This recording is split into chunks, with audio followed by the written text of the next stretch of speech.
오늘부터 이제 하반기 동안 이 다니엘서의 말씀을 중심으로 함께 말씀을 전하며 함께 말씀을 나누려고 합니다.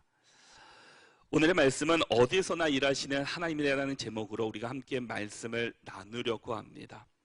점점 타락해가는 이 세상 속에서 과연 우리 그리스도인들이 이 세상 속에서 어떻게 살아가야 하는지, 또 우리가 이 세상 속에서 어떻게 하나님의 나라를 만들어가고 세워가며 어떻게 복음으로 이 세상을 살아가야 할 것인지에 대해서 오늘 다니엘서를 통해서 우리가 함께 말씀을 나누고자 합니다. 우리가 믿음을 가지고 이 세상을 살아간다는 것은 결코 쉽지 않은 일입니다. 믿음을 지키면서 세상 일도 잘하는 것은 더 힘든 일입니다. 그러나 하나님께서는 우리가 세상 속에서도 그 믿음의 길을 걸어가기를 원하십니다. 왜냐하면 하나님께서는 어디서나 일하시는 하나님이시기 때문입니다. 내가 잘할 때나 못할 때나, 내가 건강할 때나 내가 아플 때나, 내가 어디에 있든지 하나님께서는 그곳에서 항상 우리와 함께 하시고 일하시는 하나님이십니다. 그러기에 우리는 어떠한 상황 속에서도 그 하나님을 의지하며 우리에게 주신 그 믿음의 자리를 지키며 믿음의 길을 걸어가야 할 것입니다. 하나님께서 우리가 믿음을 지키면서 세상 속에서도 하나님 나라를 세워가는 것이 하나님께서 우리에게 주신 사명이기도 합니다. 그 길이 힘든 길이지만 그 길을 잘 걸어갔던 우리의 믿음의 조상들의 모습을 우리는 이미 잘 알고 있습니다. 믿음의 조상들은 그 힘들고 어려운 그 길을 믿음으로 걸어갔고 믿음의 길을 달려갔습니다. 그 중에 오늘 본문은 바로 다니엘을 소개하고 있습니다. 19세기 영국의 이 찰스 스펄전 목사님이 어떤 이러한 질문을 받게 됩니다. 오늘날 그리스도인들이 받는 시험이 무엇입니까? 라는 그 질문을 받습니다. 그 질문에 이렇게 대답을 합니다. 자신을 그리스도인이라고 고백해도 좋습니다. 예배당에도 가고 종교 의식을 거행해도 좋습니다. 다만 내 신앙을 사업에 끌어들이지 마십시오. 다른 세상 사람들처럼 하라라고 말하고 있습니다. 그러니까 대부분의 세상 사람들이 생각하듯이 그렇게 생각하라는 것입니다. 바로 이것이 이 시대의 시험이다라는 겁니다. 그러나 20세기, 21세기 지금 살아가는 이곳도 마찬가지다라는 겁니다. 세상 사람들까지 똑같이 살아가는 것이 아니라 세상 속에서도 하나님 말씀 앞에 거하며 믿음으로 우리가 살아가야 한다라는 겁니다.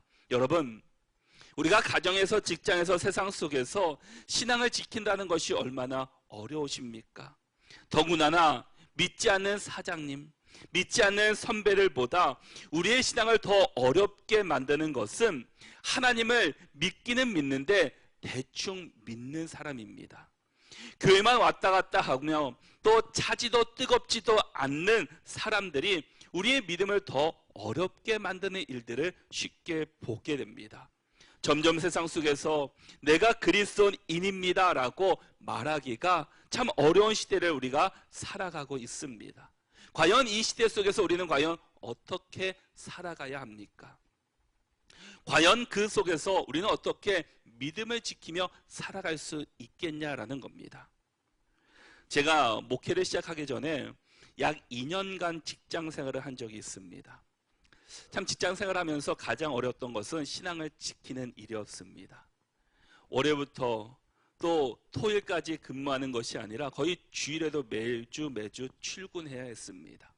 그때 가장 나를 어렵게 했던 것은 사장님도 다른 분도 아닙니다. 믿지 않는 사람도 아닙니다.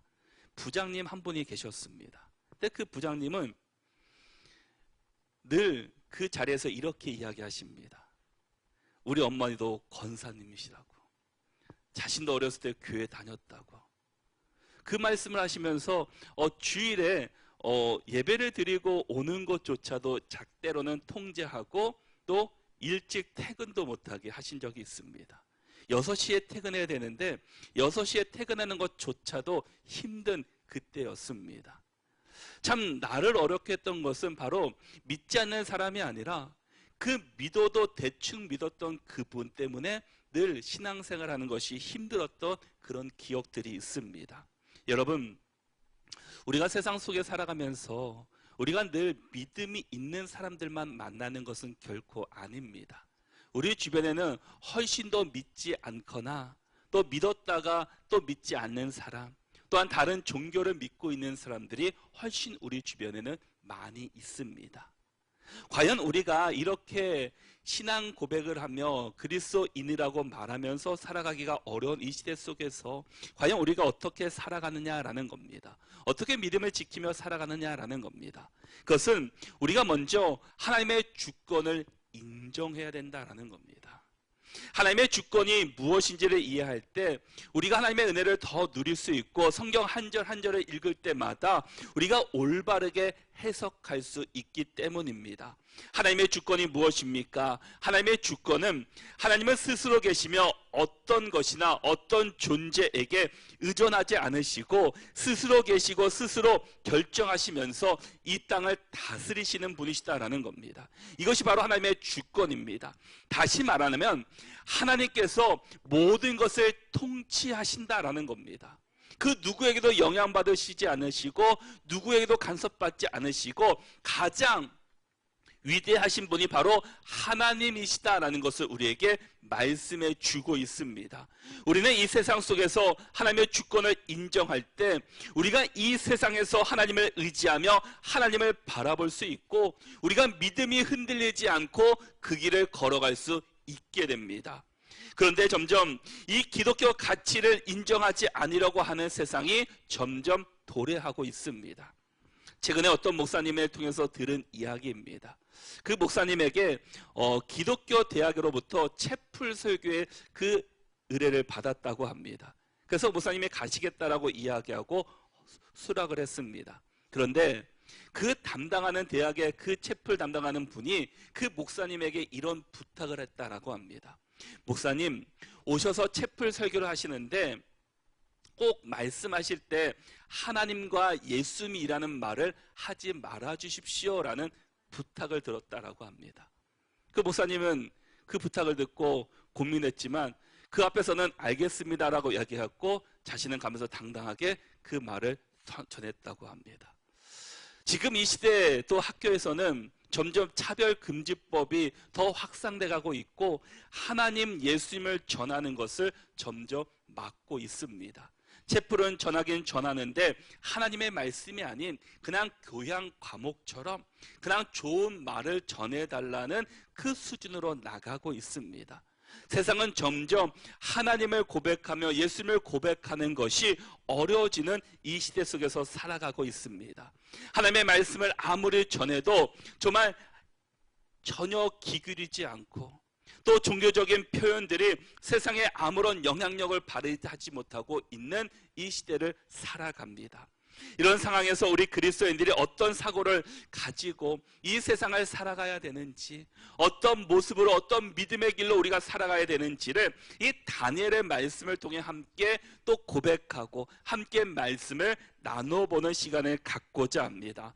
먼저 1절 말씀을 보시면 유다왕 여호야김 이 다스린 지 3년이 되는 해에 바벨론 왕 느부갓네살이 예루살렘에 이르러 성을 에워쌌더니라고 말씀합니다. 오늘 본문의 배경은 주전 약 605년경입니다. 이때는 고대 근동의 정세가 바뀌었던 시대입니다. 그 지역에 이 전통적인 강세라고 했던 이 애굽은 약해졌고 주전 722년경에 이 북이스라엘을 멸망시키며 한때 가장 강력한 나라라고 이야기했던 이 아수르는 점점 몰락하고 있었습니다. 대신 바벨론이라는 나라가 이 느부갓네살이라는 이 젊은 왕의 리더십하에 이 강대국으로 부상하고 있을 때였습니다. 점토로 발견된 고고학 자료에 보면은 그의 이름과 통치 기간이 기록되어 있습니다. 이 바벨론 왕 느부갓네살은 주전 605년경 1절에서 말씀하는 것처럼 여호야김이 왕위에 오른 지 3년이 되던 해에 이 갈그미스라는 전투에서 애굽을 격퇴시키고 맙니다. 그 이후로 바벨론의 느부갓네살 왕은 이 고대 근동의 그 패권을 잡은 사람이었습니다. 그는 그 기세를 몰아서 예루살렘에 쳐들어와서 그 성을 에워싸고 소수의 포로들을 바벨론으로 끌고 가게 됩니다. 2절 말씀을 보시면 주께서 유다 왕 여호야김과 하나님의 전 그릇 얼마를 그의 손에 넘기심에 그가 그것을 가지고 시넬 땅 자기 신들의 신전에 가져다가 그 신들의 보물 창고에 두었더라 라고 말씀합니다. 유다 왕 여호야김과 하나님의 전 그릇 얼마를 그의 손에 넘기셨습니다. 그런데 이 사건의 주체가 누구냐라는 겁니다. 가장 앞에 주께서라고 말씀하고 있습니다. 그러니까 여호야김과 하나님의 전 그릇을 그에게 넘기게 하신 분이 바로 주님, 주께서 하나님께서 하셨다라는 겁니다. 하나님께서는 그들의 하나님의 계획과 뜻을 가지고 그 일들을 그들에게 허락해 주셨습니다. 그리고 하나님의 뜻에 따라서 이스라엘 자손들 가운데 왕족과 귀족의 자손들을 바벨론으로 포로로 가게 하십니다. 이것이 바벨론 1차 포로입니다. 이때 다니엘과 세 친구들이 함께 그 바벨론으로 건너가게 됩니다. 다리에는 무려 1600km나 떨어진 이 바벨론으로 끌려가서 이제는 모든 것으로부터 분리되게 됩니다. 너무나 낯선 환경, 또 언어, 문화, 종교들을 접하게 됩니다. 수많은 이방신들과 우상들이 가득 찬 세속 도시의 한복판에 그가 끌려왔습니다. 다니엘과 세 친구 외에 끌려간 그들에게 이 바벨론의 이 환관장이었던 이 아스브나스라는 사람이 지시를 내립니다. 지금 바벨론에 포로로 잡혀온 그들은 보통 사람들은 아니었습니다. 어떤 사람인가 봤더니 4절 말씀을 보면은 곧 흠이 없고 용모가 아름다우며 모든 지혜를 통찰하며 지식에 통달하여 학문에 익숙하여 왕궁에 설 만한 소년을 데려오게 하였고 그들에게 갈대아 사람의 학문과 언어를 가르치게 하였고 라고 말씀합니다. 지금 바벨론 왕 느부갓네살은 지금 이스라엘 자손 중에서 왕족과 귀족에 속한 이 소년들을 데리고 왔는데 그들은 용모가 아름다웠고 흠도 없었고 지혜와 지식 또 학문에 익숙하여서 왕궁에 설 만한 그런 유명한 그 지식적으로 충만한 사람들이었다라는 겁니다. 그들을 데려와서 무엇을 가르치냐 봤더니 갈대아 사람의 학문과 언어를 가르치게 됩니다. 그리고 왕이 지정한 음식과 포도주를 마시게 하여서 그들을 통해 다시금 나라를 다스리게 하려고 했습니다. 그러니까 왕족과 귀족의 자녀였으니 이스라엘 안에서도 나중에 고위에 올라갈 수 있는 그런 그 사람들이었습니다. 그러게 그들을 데려와서 이 종교적인 이스라엘 하나님 이런 모든 것들을 다 없애버리고 이 바벨론 그 자기들의 그 학문을 가르치고 언어를 가르쳐서 그들을 통해서 이스라엘 가운데 하나님을 다 없애려고 하는 이방 문화들을 전하려고 하는 그런 생각을 가지고 그들을 가르쳤습니다. 다니엘이 그때 나이가 바로 10대 때였습니다. 그러니 얼마나 많은 것을 습득할 수 있는 시간들이었겠습니까? 바벨론은 세상 방식으로 그들을 가르쳤고 세상 방식으로 그들에게 그 방식을 주입시켰습니다. 왕은 이들을 하나님의 자녀가 아니라 이제는 바벨론의 자녀들로 키우고 양육하기 위해서입니다. 그래서 4절 말씀에서도 그들에게 갈대아 사람의 학문과 언어를 가르치게 하였고 라고 말씀합니다. 당시 이 갈대아 사람들 즉 바벨론 사람들의 언어는 수베르어와 아카드어 또 아람어가 있었고 또 역사나 점성학, 수학, 의학 그리고 이방 종교들이 그곳에 포함되어 있었습니다. 바벨론이 섬기는 신들이 많았지만 그 바벨론에 섬기는 그 주신은 바루둑이라는 신이었습니다. 그런데 이 바루둑을 상징하는 동물은 바로 용이었습니다. 성경에서 용은 하나님을 대적하는 사탄으로 상징되게 됩니다. 그들에게 더 이상 하나님이 아닌 자신의 신을 가르치고 자신의 학문을 가르치고 자신들의 언어를 가르쳐서 이 바벨론식의 교육을 그들에게 하게 됩니다.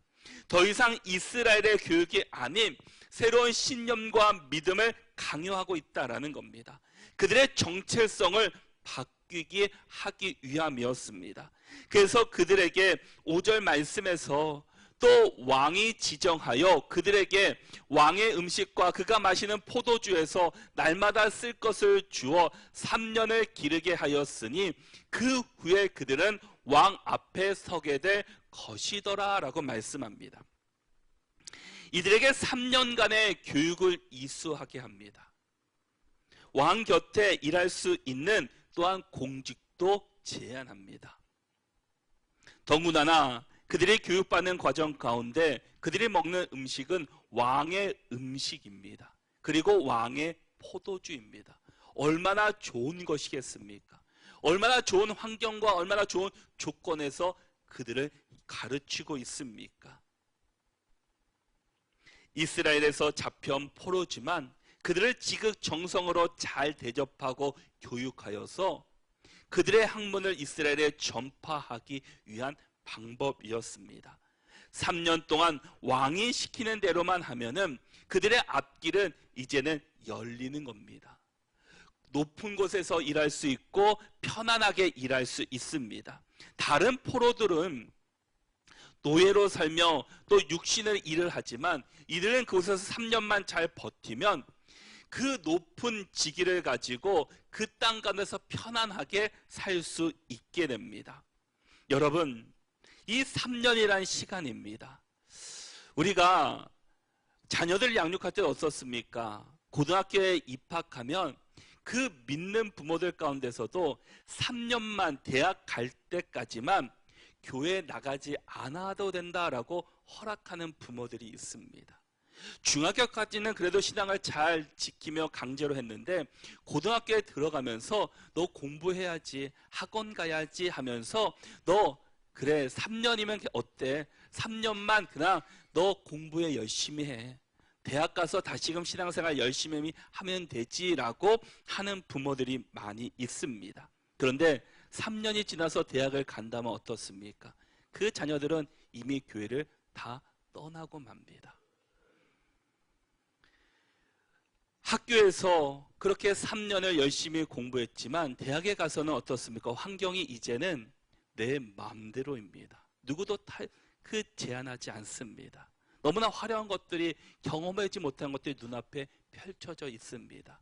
그러니 3년이라는 시간이 사실 이 바벨론에서 그들에게 교육하는 시간이 결코 짧지 않은 시간들입니다. 그들에게 3년이라는 시간은 환경도 좋고 그것을 잘 배우면 고위 공직자가 될 수 있는 그런 일입니다. 그러니 그들에게는 너무나 좋은 제안이었고 너무나 솔깃한 제안들이었습니다. 그리고 내가 있는 지금 환경은 왕궁입니다. 얼마나 편안한 곳입니까? 또 먹을 음식들도 얼마나 좋은 음식이고 포도주였습니까? 그런 음식 앞에 그들이 결코 그것을 내려놓지 못했다라는 겁니다. 내려놓을 수가 없는 상황이었습니다. 당시에 그 나라는 또한 가장 강대국 바벨론입니다. 거기에 왕이 느부갓네살입니다. 느부갓네살 왕은 세상에 다 자신 마음대로 내가 원하는 대로 할 수 있다라고 그들은 지금 생각하고 있습니다.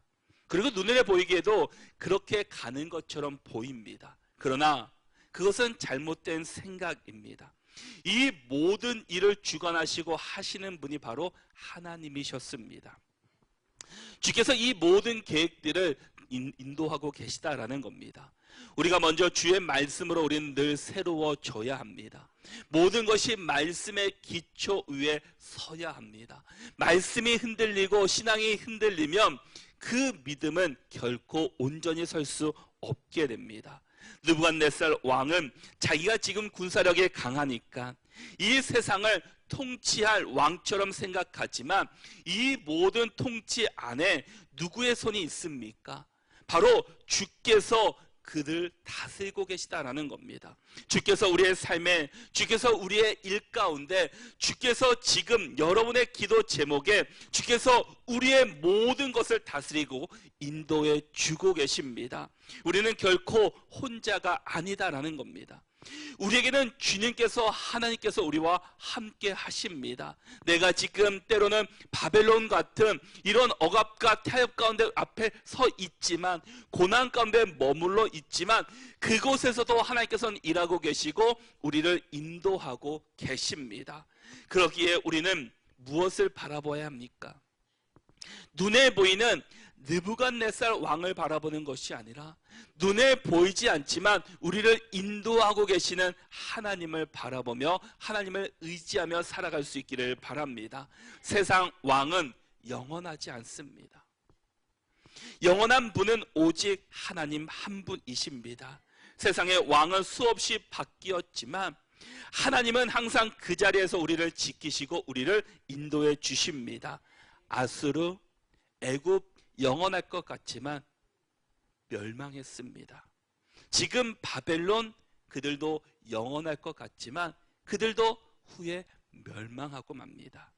바벨론이 그들에게 교육만 한 것이 아니라 그들의 이름까지 바꾸어 주었습니다.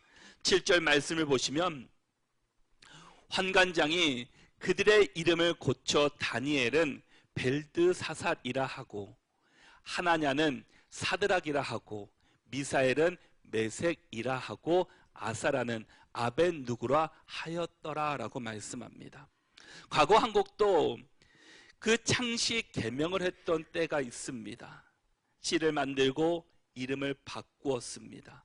우리가 보통 알고 있는 이 다니엘의 세 친구의 이름 사드락, 메삭, 아벳누고는 이 바벨론식의 이름이었습니다. 그들의 원래 이름은 그것이 아니라 하나냐, 미사엘, 아샤라라는 이름을 가지고 있습니다. 바로 이름에는 그들의 뜻이 담겨져 있고 하나님의 뜻이 담겨져 있습니다. 그 이름의 제목들을 보시면 다니엘은 하나님이 심판하셨다, 하나님은 나의 재판자이다 라는 것을 뜻하고 있습니다. 그러나 이 벨드사살은 베리어 그의 생명을 지키소서, 여인이여 왕을 보호하소서라는 뜻입니다. 그리고 하냐냐는 여호와는 은혜로우시다라는 뜻을 가지고 있습니다. 그런데 바벨론식 이름은 사드락은 달의 신 아쿠의 명령을 받은 자, 이 아쿠는 바벨론의 달의 신입니다. 그리고 미사엘은 하나님과 같은 자가 누구냐라는 뜻이지만 메삭은 아쿠와 같은 자라는 뜻입니다. 그리고 아샤라는 여호와는 나의 도움이시다라는 뜻이지만 아벤느고는 느고의 종, 이 바벨론의 신의 종이다라는 뜻을 가지고 있습니다. 그러니까 이름을 바꾸었다는 것은 그의 생각과 그의 사상, 그의 이름의 뜻을 완전히 주체를 바꿨다라는 겁니다.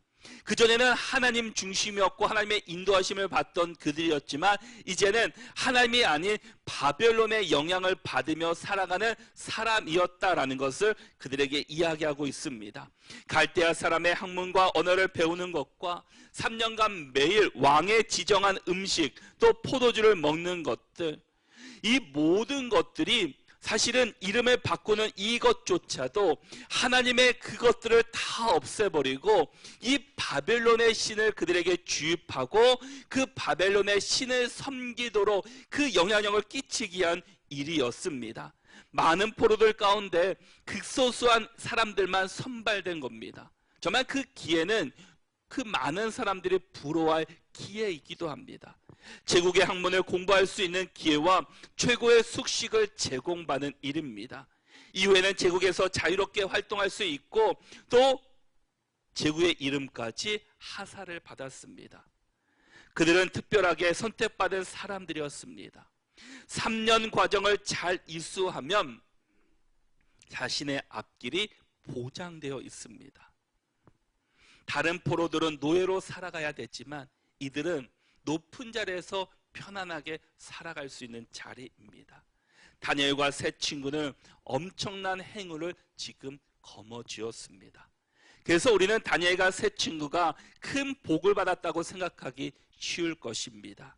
또 우리는 그것을 바라보게 됩니다. 만약 이와 같은 유사한 일이 우리에게 일어난다면 우리는 하나님이 살아계시고 나를 사랑하신다라고 우리는 생각할 겁니다. 그러나 정말 이 일이 복된 일입니까? 우리가 세상을 살아가면서 많은 선택의 순간들이 찾아옵니다. 그럴 때 과연 우리는 어떤 선택을 하며 살아가야 하겠습니까? 잠시 하나님은 뒤로 하고 3년 어때? 거기서 나는 하나님을 잘 지킬 수 있어 라고 생각하면서 그 일을 하시겠습니까? 아니면 그럼에도 불구하고 이것을 포기하고 하나님의 길을 걸어가시겠습니까? 참 우리가 살아가는 세상 속에서 이런 시험들을 참 많이 받게 됩니다. 이럴 때 우리는 과연 무엇을 선택해야 되겠습니까? 무엇을 의지해야 되겠습니까? 참 그런 순간에 우리가 의지하고 우리가 붙잡아야 할 분은 하나님이시다라고 우리는 고백합니다. 지식적으로 알고 있습니다. 그런데 우리의 마음은 어떻습니까? 우리의 마음은 흔들리고 계속 다시금 생각해보고 생각해 보게 됩니다. 이 훈련은 하나님 없이도 이 세상을 살 수 있다라는 것을 지금 가르쳐주는 훈련입니다. 하나님 없이 바벨론의 신을 섬겨도 너희들이 얼마큼 잘 될 수 있다라는 것을 그들에게 보여주고 있습니다. 세상의 방식으로 얼마든지 잘 살 수 있다라고 그들은 말하고 있습니다. 여러분, 우리가 하나님 없이 살 수 있으십니까? 이 세상도 우리에게 계속해서 속삭이는 것은 왜 힘들게 하나님을 믿느냐고, 왜 힘들게 주님을 믿느냐고 우리에게 이야기하고 있습니다. 우리의 시선을 계속해서 하나님이 아닌 세상으로 우리의 시선을 돌리려고 합니다. 지금 이 세대는 이 바벨론의 거센 이 세속한 물결이 우리 가운데 지금 공격하고 있습니다. 어떻게 하나님이 살아계시다면 이런 일이 일어날 수 있습니까? 라고 우리는 반문하게 됩니까? 어떻게 진정한 왕이 하나님이시라면 하나님의 백성들 그리스도인들을 이렇게 내버려둘 수 있습니까? 라고 이야기합니다. 하나님이시라면 바벨론이 공격해 오는 것이 아니라 하나님께서 그들을 막아주시고 오히려 그들을 점령할 수 있도록 해주실 수 있지 않습니까? 라고 우리는 말한다라는 겁니다. 하나님을 섬기는 나라인데 하나님의 백성인데 어떻게 우리들을 이렇게 내버려 두십니까? 라고 우리는 하나님께 이야기하게 됩니다. 그런데 우리가 생각할 수 있는 것, 우리는 하나님의 생각을 뛰어넘을 수 없는 사람들입니다. 하나님은 우리 한 사람 한 사람을 향한 계획들을 다 가지고 계십니다. 때로는 우리가 시험을 통해서 넘어지게 되고 힘들다 할지라도 하나님께서는 그곳 가운데 역사하시고 일하시고 분명한 하나님의 뜻이 담겨져 있다라는 겁니다. 2절 말씀을 새 번역으로 다시 보시면 이렇게 말씀합니다. 주님께서 유다의 여호야김 왕과 하나님의 성전 기물 가운데서 일부를 느부갓네살의 손에 넘겨주셨다. 그는 그것들을 바빌로니아 땅 자기가 섬기는 신의 신전으로 가지고 가서 그 신의 보물 창고에 넣어 두었다라고 말씀합니다. 주님께서 이 모든 일을 느부갓네살의 손에 넘겨주셨다라는 겁니다. 지금 이 일의 그 주체는 바로 하나님이 하고 계십니다. 이 바벨론 왕 느부갓네살이 한 것이 아니라 하나님께서 지금 이 일들을 이루어가고 계시다라는 겁니다. 바벨론이 이스라엘을 점령하게 되고 또 일부의 왕족과 귀족 가운데 이 다니엘과 세 친구를 이 바벨론의 포로로 끌려가게 하셨습니다. 그곳에서 분명한 하나님의 뜻이 담겨져 있다라는 겁니다. 우리는 그 뜻을 보아야 합니다. 우리는 하나님의 계획을 보아야 합니다. 내 계획을 하나님의 계획에 맞추려고 하는 자가 아니라 하나님의 계획을 우리가 보고 그 뜻에 순종하며 우리는 나가야 합니다. C.S. 루이스가 고통의 문제라는 책에서 이 고통의 의미를 이렇게 표현하고 있습니다. 고통은 기먹은 세상을 불러 깨우는 하나님의 메가폰 확성기다라고 표현합니다. 고통은 기먹은 세상을 불러 깨우는 이 하나님의 메가폰이자 확성기다라는 겁니다. 여러분, 하나님은 우리를 향하신 분명한 뜻이 있음을 믿으시기를 바랍니다. 그리고 그 믿음을 가지고 우리가 살아갈 수 있기를 바랍니다. 세상이 아무리 우리를 유혹하고 아무리 우리를 넘어뜨리고 아무리 우리를 힘들게 한다 할지라도, 그 고난의 길로 우리를 인도할다 할지라도 우리의 시선은 결코 세상을 향하는 것이 아니라 하나님을 바라볼 수 있는 저와 여러분들이 될 수 있기를 바랍니다. 그래서 우리가 이런 환난이 우리 가운데 있다 할지라도 우리가 그 앞에서 넘어지는 자가 아니라 그곳 가운데 일하시고 역사하시는 하나님을 바라보시고 하나님의 인도하심을 경험할 수 있는 우리 모두가 될 수 있기를 바랍니다. 3년 짧은 기간이라고 할 수 있습니다. 3년 어때? 왕과 포도주 얼마나 좋아? 그것에서도 믿음 지킬 수 있어 라고 우리가 말할 수 있습니다. 그러나 우리가 어떠한 상황 속에서도 결코 하나님이 잡은 손을 우리가 놓지 말아야 합니다. 어디서나 일하고 계시는 하나님을 우리가 바라보시고 믿음으로 선포하시고 늘 우리와 함께 하시는 그 하나님을 우리가 살아가는 그 삶의 현장에서 드러내며 살아갈 수 있는 우리 모두가 될 수 있기를 바랍니다. 그 사람들에게 내가 어떻게 비칠까, 나를 어떻게 대할까를 염려하는 것이 아니라 하나님이 나를 통해서 이곳에서 어떻게 일하고 계실까, 어떻게 해서 나를 통해서 또 하나님께서 역사하실 것을 바라보시면서 늘 하나님 의지하시고 하나님께 시선을 집중하시고 하나님과 동행하는 우리 모두가 다 되시기를 바랍니다.